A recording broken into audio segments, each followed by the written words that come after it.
ಬೆಂಗಳೂರಿನ Rameswaram cafe bomb blast ಪ್ರಕರಣದ ಇಂಚಿಂಚು ಮಾಹಿತಿಯನ್ನ ರಿಪಬ್ಲಿಕ್ ಕನ್ನಡ ನಿಮ್ಮ ಮುಂದೆ ಇಡ್ತಾ ಇದೆ. ಸದ್ಯ ಈ ಪ್ರಕರಣವನ್ನ ಎನ್ಐಎ ಯಾವಾಗ ಟೇಕ್ ಆಫ್ ಮಾಡ್ತೋ ಆ ಬೆನ್ನಲ್ಲೇ ಸಿಸಿಬಿ ಅಧಿಕಾರಿಗಳು ಹಿಂದೆ ಸರಿದಂತೆ ಕಾಣಿಸ್ತಾ ಇದೆ. ನೆನೆಯಷ್ಟೇ ಬಳ್ಳಾರಿಯಲ್ಲಿ ತನಿಖೆಯನ್ನ ಕೈಗೆತ್ತಿಕೊಂಡಿದ್ರು ಸಿಸಿಬಿ ಅಧಿಕಾರಿಗಳು. ಇದೀಗ ಬಳ್ಳಾರಿಯಿಂದ ವಾಪಸ್ಸಾಗಿದ್ದಾರೆ ಅನ್ನೋದು ಗೊತ್ತಾಗ್ತಾ ಇದೆ. ಎನ್ಐಎ ಪ್ರಕರಣದ ನೇತೃತ್ವ ವಹಿಸಿಕೊಂಡ ಕಾರಣ ಸಿಸಿಬಿ ಸೈಲೆಂಟ್ ಆಗಿದೆ. ಬಳ್ಳಾರಿಯಲ್ಲಿ ತನಿಖೆ ಮಾಡ್ತಾ ಇದ್ದ ಸಿಸಿಬಿ ಪೊಲೀಸರು ನೆನೆಯಷ್ಟೇ ವಾಪಸ್ಸಾದ್ರು. ರಿಪಬ್ಲಿಕ್ ಕನ್ನಡದಲ್ಲಿ ಕೆಫೆ ಬ್ಲಾಸ್ಟ್ ಪ್ರಕರಣದ ಇಂಚಿಂಚು ಮಾಹಿತಿಯನ್ನು ನಿಮಗೆ ಕೊಡ್ತಾ ಇದೆ. ತನಿಖೆ ಯಾವ ರೀತಿ ಸಾಗ್ತಾ ಇದೆ, ಶಂಕಿತ ಉಗ್ರನ ಜಾಡು ಹಿಡಿದು ಹೊರಟಿರೋ ಎನ್ಐಎ ತನಿಖೆ ಯಾವ ರೀತಿ ಚುರುಕುಗೊಳಿಸಿದೆ ಅನ್ನೋ ವಿಚಾರಕ್ಕೆ ಸಂಬಂಧಪಟ್ಟಂತೆ ಡೀಟೇಲ್ಸ್ ಕೊಡ್ತಾ ಇದೆ. ಇತ್ತ ಬೆಂಗಳೂರು, ಬಳ್ಳಾರಿ ಸೇರಿದಂತೆ ಹಲವು ಕಡೆಗಳಲ್ಲಿ ಎನ್ಐಎ ಫುಲ್ ಆಕ್ಟಿವ್ ಆಗಿದೆ. ರಾಮೇಶ್ವರಂ ಕೆಫೆ ಬಾಂಬ್ ಸ್ಫೋಟ ಪ್ರಕರಣಕ್ಕೆ ಸಂಬಂಧಪಟ್ಟಂತೆ ಮೊದಲ ದಿನವೇ ಈ ಶಂಕಿತ ಬಾಂಬರ್ ರಾಜ್ಯವನ್ನ ದಾಟಿದ್ನ ಅನ್ನುವಂಥ ಪ್ರಶ್ನೆ ಉದ್ಭವಿಸ್ತಾ ಇದೆ. ಬೆಳಗ್ಗೆ ಕೆಫೆನಲ್ಲಿ ಬಾಂಬ್ ಬ್ಲಾಸ್ಟ್ ಮಾಡ್ತಾನೆ, ಸಂಜೆ ಬಳ್ಳಾರಿಯಲ್ಲಿ ಹೆಜ್ಜೆ ಹಾಕ್ತಾನೆ. ಬಳ್ಳಾರಿಯಿಂದ ಬೇರೆ ರಾಜ್ಯಕ್ಕೆ ಆ ಉಗ್ರ ಎಸ್ಕೇಪ್ ಆದ್ನ ಅನ್ನುವಂತಹ ಅನುಮಾನ ಇಲ್ಲಿ ದಟ್ಟವಾಗಿ ಕಾಡೋದಕ್ಕೆ ಶುರುವಾಗ್ತಾ ಇದೆ. ಅದಕ್ಕೆ ಸಿಕ್ಕಿರುವಂತಹ ಸಾಕ್ಷಿಗಳೇ ಇದಕ್ಕೆ ಪೂರಕ.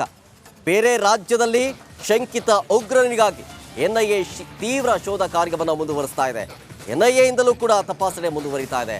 ಒಂದ್ ಕಡೆ ಸಿಸಿಬಿ ಅಧಿಕಾರಿಗಳು ತನಿಖೆಯನ್ನ ಕೈಗೆತ್ತಿಕೊಂಡು ಚುರುಕುಗೊಳಿಸಿದ್ರು. ಯಾವಾಗ ಈ ಒಂದು ತನಿಖೆ ಎನ್ಐಎ ವಹಿಸಿಕೊಳ್ತು ಅದಾದ ಬೆನ್ನಲ್ಲೇ ಸಿಸಿಬಿ ಸೈಲೆಂಟ್ ಆಗಿದೆ. ನಿನ್ನೆ ಬಳ್ಳಾರಿಯಲ್ಲಿ ಉಗ್ರ ಅಡಗಿದ್ದ ಅನ್ನೋ ವಿಚಾರಕ್ಕೆ ಸಂಬಂಧಪಟ್ಟಂತೆಯೂ ಕೂಡ ಕೆಲವೊಂದಿಷ್ಟು ಮಾಹಿತಿಯನ್ನು ಸಂಗ್ರಹಿಸ್ತಾ ಇತ್ತು. ಆದರೆ ಎನ್ಐಎ ಪ್ರಕರಣದ ನೇತೃತ್ವ ವಹಿಸಿಕೊಂಡ ಕಾರಣ ಸಿಸಿಬಿ ಪೊಲೀಸರು ನಿನ್ನೆ ಬಳ್ಳಾರಿಯಿಂದ ವಾಪಸ್ಸಾಗಿದ್ದಾರೆ. ಮತ್ತೊಂದು ಕಡೆ ಬೆಂಗಳೂರು, ಬಳ್ಳಾರಿ ಸೇರಿದಂತೆ ಎಲ್ಲ ಕಡೆಗಳಲ್ಲೂ ಕೂಡ ಎನ್ಐಎ ಫುಲ್ ಆಕ್ಟಿವ್ ಆಗಿ ಕೆಲಸ ಮಾಡ್ತಾ ಇದೆ, ತನಿಖೆಯನ್ನು ಚುರುಕುಗೊಳಿಸಿದೆ. ಕರ್ನಾಟಕ ಮಾತ್ರ ಅಲ್ಲ, ಇಡೀ ದೇಶಾದ್ಯಂತ ಎನ್ಐಎ ಅಧಿಕಾರಿಗಳು ಫುಲ್ ಅಲರ್ಟ್ ಆಗಿದ್ದಾರೆ. ಜೊತೆಗೆ ಇನ್ಫಾರ್ಮರ್ಸ್ಗಳನ್ನು ಕೂಡ ಅಲರ್ಟ್ ಮಾಡಿದೆ ರಾಷ್ಟ್ರೀಯ ತನಿಖಾ ದಳ. ಮತ್ತೊಂದು ಕಡೆ ಯಾವಾಗ ಈ ಶಂಕಿತ ಉಗ್ರ ಕೆಫೆನಲ್ಲಿ ಬಾಂಬ್ ಬ್ಲಾಸ್ಟ್ ಮಾಡ್ತಾನೋ ಅದಾದ ಮೇಲೆ ಬೆಳಗ್ಗೆ ಕೆಫೆನಲ್ಲಿ ಬಾಂಬ್ ಬ್ಲಾಸ್ಟ್ ಮಾಡಿ ಬಳ್ಳಾರಿಗೆ ಎಸ್ಕೇಪ್ ಆದ್ನ, ಆ ಬಗ್ಗೆಯೂ ಕೂಡ ತನಿಖೆಯನ್ನು ಕೈಗೆತ್ತಿಕೊಳ್ಳಲಾಗಿದೆ. ಇದ್ರ ಬಗ್ಗೆ ಹೆಚ್ಚಿನ ಡೀಟೇಲ್ಸ್ ಕೊಡ್ತಾರೆ ನಮ್ಮ ಪ್ರತಿನಿಧಿ ಮಾದೇಶ್, ನಮ್ಮ ಜೊತೆಗೆ ಫೋನ್ ಸಂಪರ್ಕದಲ್ಲಿಲ್ಲ. Madesh, Rameshwaram cafe bomb blast ಪ್ರಕರಣವನ್ನ ಯಾವಾಗ ಎನ್ಐಎ ಕೈಗೆತ್ತಿಕೊಳ್ತೋ ಸಿಸಿಬಿ ಅಧಿಕಾರಿಗಳು ಫುಲ್ ಸೈಲೆಂಟ್ ಆದಂತೆ ಕಾಣಿಸ್ತಾ ಇದೆ. ಮತ್ತೊಂದು ಕಡೆ ತನಿಖೆ ಯಾವ ರೀತಿ ಸಾಗ್ತಾ ಇದೆ, ಶಂಕಿತ ಉಗ್ರನ ಸುಳಿವು ಯಾವ ರೀತಿ ಸಿಗ್ತಾ ಇದೆ ಅಂತ ಹೇಳಿ. ಶರತ್, ಈಗಾಗಲೇ ಘಟನೆ ನಡೆದು 8 ದಿನಕ್ಕೂ ಅಧಿಕ ದಿನಗಳ ಕಾಲ ಆಯಿತು. ಈಗಾಗಲೇ ಅಧಿಕಾರಿಗಳು ಕೂಡ ಆರೋಪಿಯ ಬೆನ್ನಟ್ಟಿದ್ದಾರೆ.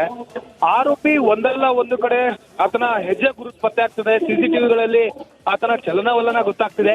ಆದ್ರೆ ಆತನನ್ನ ಪತ್ತೆ ಹಚ್ಚೋದ್ರಲ್ಲಿ ಎಲ್ಲೊಂದ್ ಕಡೆ ಅಧಿಕಾರಿಗಳು ಫೇಲ್ ಆಗ್ತಿದ್ದಾರೆ. ಈಗಾಗಲೇ ಎನ್ಐಎ ಅಧಿಕಾರಿಗಳು ತಮ್ಮ ಆಂಗಲ್ನಲ್ಲಿ ಇನ್ವೆಸ್ಟಿಗೇಷನ್ ಮಾಡುವಂತ ಕೆಲಸನ ಮಾಡ್ತಿದ್ದಾರೆ. ಇಷ್ಟು ದಿನಗಳ ಕಾಲ ಎನ್ಐಎ ಮತ್ತು ಸಿಸಿಬಿ ಅಧಿಕಾರಿಗಳು ಜಂಟಿ ಕಾರ್ಯಾಚರಣೆಯನ್ನ ಮಾಡ್ತಿದ್ರು. ಯಾವಾಗ ಎನ್ಐಎ ಈಗ ಅಂದ್ರೆ ಇಷ್ಟು ದಿನಗಳ ಕಾಲ ಜಂಟಿ ಕಾರ್ಯಾಚರಣೆ ಮಾಡೋದಾಗಿ ಹೋಮ್ ಮಿನಿಸ್ಟರ್, ಗೃಹ ಸಚಿವರಾದಂತಹ ಜಿ ಪರಮೇಶ್ವರ್ ಅವರು ತಿಳಿಸಿದ್ರು.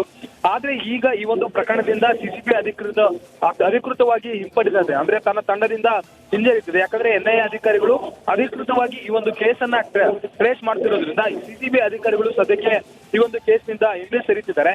ಮತ್ತೊಂದ್ ಕಡೆ ಸಿಸಿಬಿ ಅಧಿಕಾರಿಗಳು ಆರೋಪಿಯ ಪತ್ತೆಗಾಗಿ ಎಲ್ಲಾ ಶೋಧ ಕಾರ್ಯವನ್ನ ನಡೆಸಿದ್ದಾರೆ. ಈಗಾಗಲೇ ರಾಜ್ಯಾದ್ಯಂತ ಆತ ಓಡಾಡ್ತಿದ್ದಾನೆ ಅನ್ನುವಂತ ಮಾಹಿತಿ ಗೊತ್ತಾಗಿದೆ. ಬಳ್ಳಾರಿಯಿಂದ ಮತ್ತೆ ಕಲಬುರಗಿಗೆ ಆತ ಎಸ್ಕೇಪ್ ಆಗಿರೋದಾಗಿ ಮಾಹಿತಿ ಕೂಡ ಸಿಕ್ಕಿತ್ತು. ಆತನ ಚಲನವಲನ ಕೂಡ ಪತ್ತೆ ಆಗಿತ್ತು ಸಿಸಿಟಿವಿ ಫುಟೇಜ್ ವೇಳೆ. ಹೀಗಾಗಿ ಆತ ಕರ್ನಾಟಕದಿಂದ ಬೇರೆ ರಾಜ್ಯಕ್ಕೆ ಎಸ್ಕೇಪ್ ಆಗಿರುವಂತ ಒಂದಷ್ಟು ಸಾಧ್ಯತೆಗಳು ಕೂಡ ಇದೆ. ಆ ನಿಟ್ಟಿನಲ್ಲೂ ಕೂಡ ಬೇರೆ ಬೇರೆ ರಾಜ್ಯಗಳಲ್ಲೂ ಕೂಡ ಅಧಿಕಾರಿಗಳು ಅಂದ್ರೆ ಎನ್ಐಎ ಅಧಿಕಾರಿಗಳು ಆರೋಪಿಯ ಪತ್ತೆಗೆ ಮುಂದಾಗಿದ್ದಾರೆ. ಶರತ್, ಥ್ಯಾಂಕ್ ಯು ಮಾದೇಶ್ ಡೀಟೇಲ್ಸ್ಗಾಗಿ.